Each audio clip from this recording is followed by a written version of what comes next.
Well, welcome. We're on the Business Mastery podcast, powered by CEO Focus. And today we're joined by Mark Meszaros. He's the CEO of Digital Industry. And we're talking about this group called CEO Focus. Mark is a member of it. And we're going to ask Mark a little bit about his impressions. I know when I go out and I tell people about what it's like being a member, you know, sometimes it's hard for me to explain that to somebody else. And I always feel it's better to have the actual members talk about their experiences in CEO Focus. So let's ask the big general question first. You joined CEO Focus. What were you looking to accomplish by joining such a group? Right. So I am now 22 years in the role that I'm in. Owning and running a business, and I'm a little 2 year, maybe just passing 2 years in CEO Focus. Mm-hmm. So it's a really fine question. Why, after 20 years of running your own business, what have you not learned in 20 years that suddenly made sense to get together with a group of other CEOs and, frankly, as I often refer to you, Ron, as my CEO coach. Okay. And the reality is that as you get older, it's the point of reference. It's sometimes it's misery loves company. It's also that in company with others, you can find solutions. You can be judged by a group of persons who you don't have to explain what it's like to be the CEO of a company. They already understand what 20 years of worrying about payroll every 2 weeks does to you. So you start at a place, and you know, again, if your business is 1 million or 5 million or 30 million, you're still in that place. It's a different set of worries. You have a different infrastructure around yourself a little bit in terms of the way things are handled. But a lot of the worries are still the same. Will I make payroll? Where's our cash flow? What does next quarter look like? Are we achieving the level of sales? And how am I addressing that? And who can I go to just have a bitch session? Because I can't do it with my partner. I can't do it with my staff because I'm bitching about them. That's the greatest reason why you can't go to your staff for some of these things, because they're the problem, and yeah. Or your relation to them is the problem, and sometimes somebody has to smack you around a little bit and put that out to you. And I've had members tell me there's the triumphant. You've got your partners, and some members tell me my partner's the problem. You know, you're not in your case, but in other cases, and they can't talk to their partner. They don't want to talk to their staff because it may mean that they're going to shift resources or shift focus in their business, which means one division of the company may go away and others grow, and they don't want that to get out to the staff. And then the third is they have trouble. Some people have trouble going to their families and talking to their family members because they don't have the business perspective often that is needed. So so those are, it's having someone to talk to. I have a tagline for CEO Focus it's CEOs coming together so you never again have to go at it alone. And the thing that I see day in and day out working with business owners for 30 plus years in this marketplace is that when you have to make all the decisions yourself and you don't have enough feedback, nobody's perfect. You're going to make some significant errors along the way over the course of 10 years, 15 years. And one of the keys with CEO Focus for the people who are watching this today may not realize that CEO Focus, we come together once a month for a group meeting. It's about 3 to 4 hours for a group meeting. And in that group meeting, we'll have anywhere between 8 to 12 owners just just like yourself, in that meeting to discuss their biggest challenges, what's going on, what staffing issues, what operating expense issues are they having, what revenue issues, sales, innovation, on and on and on and on. So it's having that group to talk to about what you're experiencing now. Very often, someone in that group has gone through exactly what you've gone through and say, hey, here's what I tried. And don't try this because it cost me a fortune, but here's what I learned from that experience. And they share that. So if you can think back, this might be putting you on the spot, but you think back to a group meeting, what is something that you may have picked up in a group meeting that you might not have picked up if you weren't in CEO Focus? Well, we've just gone through this pandemic period, and we are in fact still in this pandemic period, and we've had to begin a whole series of relationships with outside institutions or additional relationships with them, like the banks.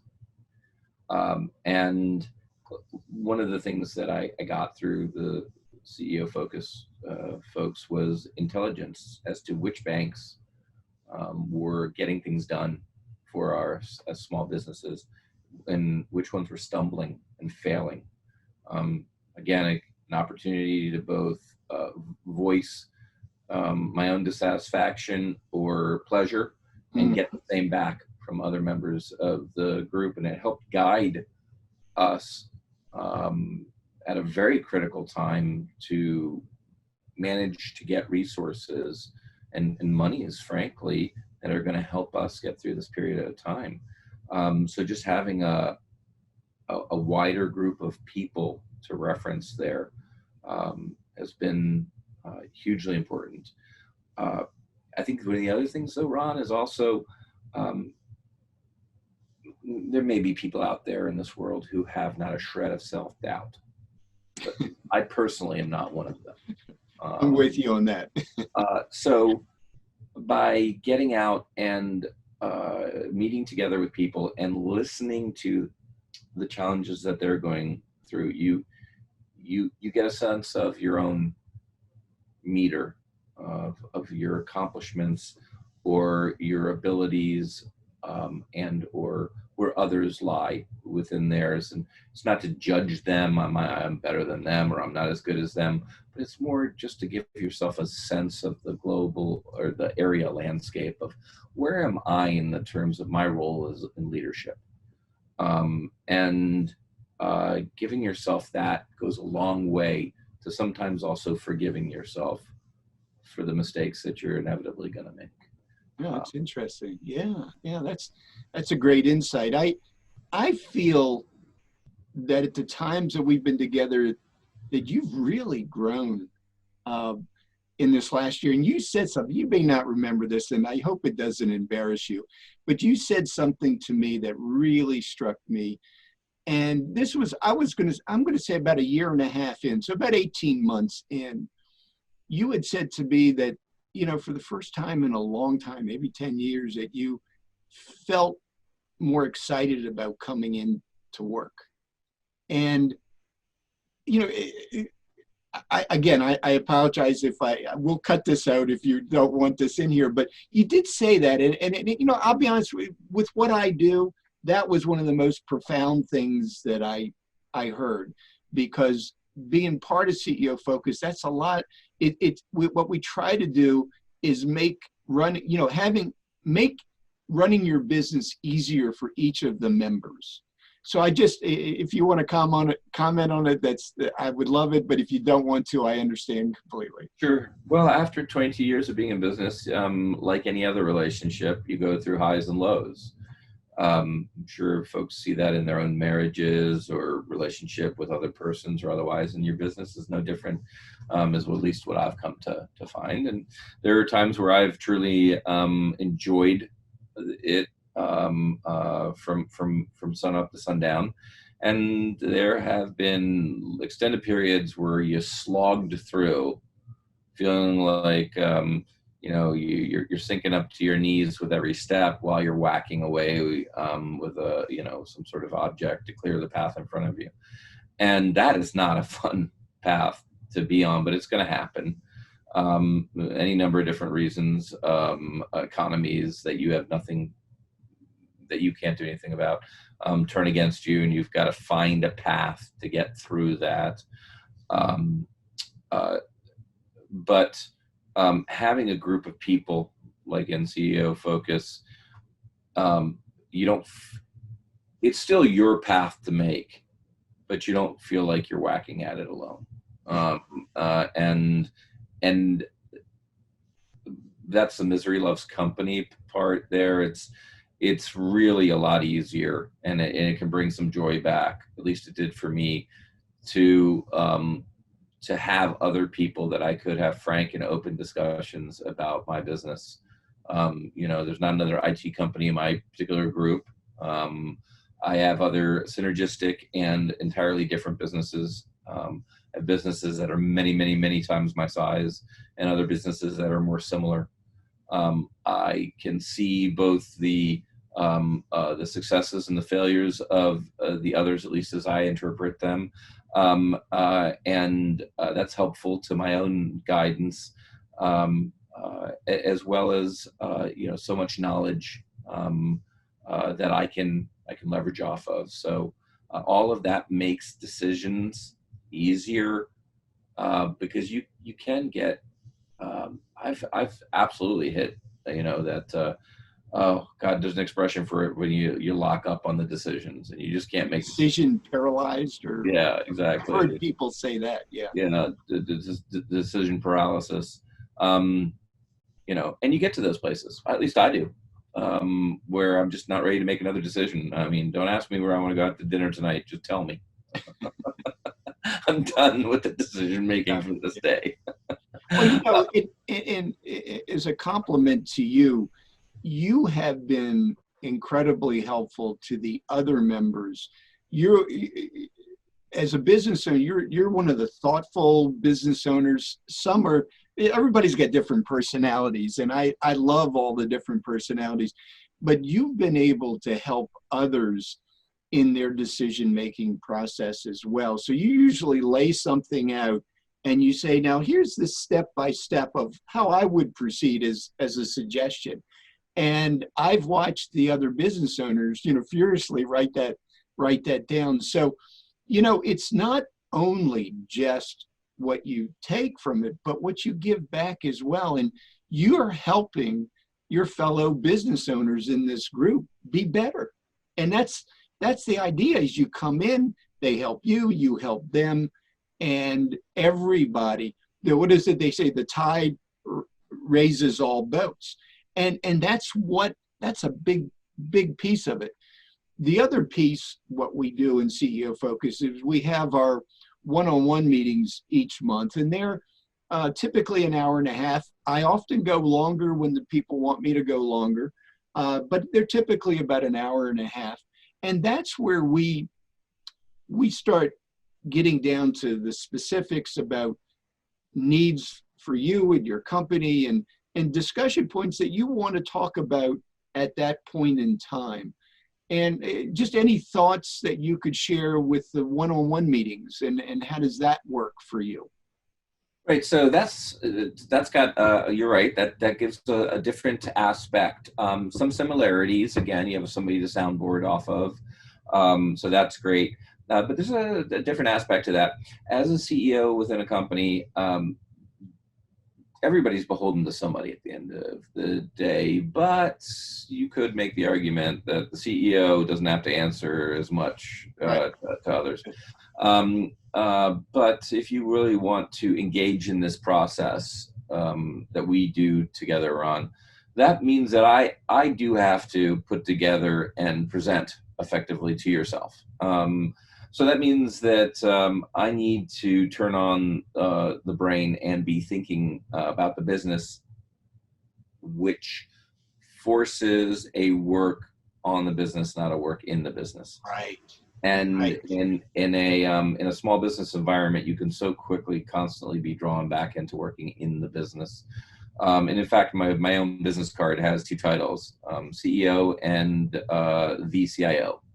The CIO is the role I play when I'm a revenue generating member of my technical team. The CEO is when I'm working on my business. And I recognize that in my size company that there will still be times where I will play both of those roles. But our get-togethers help me to remember to be the CEO, to draw me out. So you talked about something. It's funny. I can't sell accountability. You know, I couldn't go to you the first time we ever met and said, there's going to be accountability here. You'd look at me and say, you're crazy, get out of my office. But accountability is important. And it's accountability each month when we talk about things. We'll often end with, what are you working on this coming month? And okay, good, we'll talk about that. But at the same time, you know, it's about 5 hours in an entire month where you work on your business. 5 hours. Now, you could work on it more than that if you want, and I always encourage that. But that's enough. That's enough to really start making significant change in your business, is taking that time to work on the business. And you were making that distinction, and I thank you for that, because that is really the key. And there's an old saying that you can eat an elephant if you do it one bite at a time. So no matter how big your problems seem, and they seem as big as an elephant, you can solve them if you're willing just to, on a regular basis, once a month, is work on the business, work on the big problems. And I usually tell people it takes about 6 months to really start getting in the groove and really starting to understand. By 8 to 12 months, you're starting to see the impact.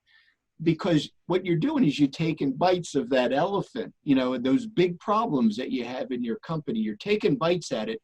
And before long, you go, oh, I think I got that solved.